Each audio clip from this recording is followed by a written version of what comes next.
I just heard the dumbest way for the X-Men to be introduced into the MCU.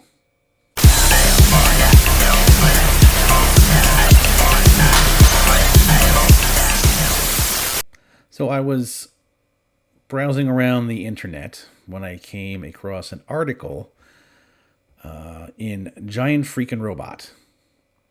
And they talked to the guy who wrote the second X-Men movie, X2, X-Men United.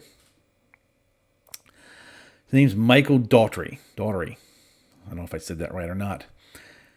He said in the interview that the best way for the X-Men to be introduced into the MCU would be to follow science rather than the supernatural. If you were to listen to this guy, Daughtry, and listen to what he has to say and how he thinks they should be introduced, just take a look at this, and you'll see what he's thinking. He goes on to say in this article,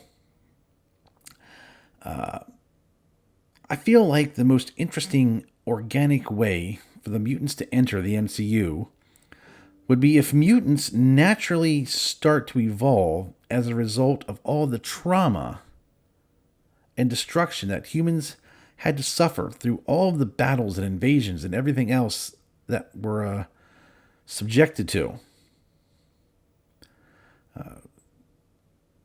Yeah. He notes that mutants should be depicted as victims and innocents who have witnessed the destruction over time that has existed in Marvel's films, and mutants are just humans who evolve as part of surviving that destruction. So what he's saying is that mutants are getting their powers because of trauma and anxiety and PTSD. Now, I don't think this is something that should be taken lightly. PTSD is quite terrible. I mean, people have it, suffer, and it's something that these people should be helped.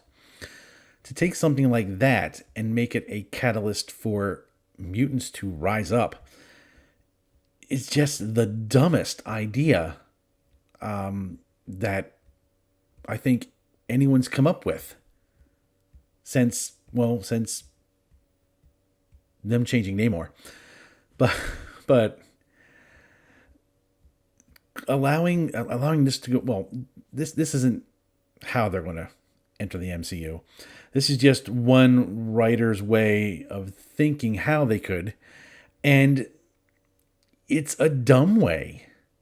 It's just asinine.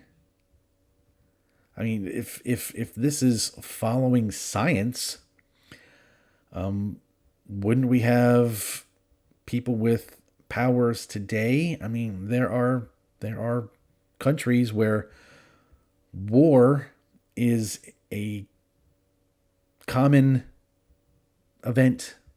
Unfortunately, there are countries where this happens all the time. You don't see people, developing mutant powers. I know it's a comic book, and I know this is comic book movies, and they're trying to find a real way to bring this in. But trust me, there are I can think on the top of my head at least 4 or 5 different ways that you can bring the mutants into the MCU without having to revert to trauma. But hey, I don't understand this guy's thought process. Maybe you guys do. Maybe you understand his thought process. Maybe you like the idea of trauma being the catalyst to bring the X-Men into the MCU. Let me know in the comments. I'd love to hear your ideas. Like I said, I got 4 or 5.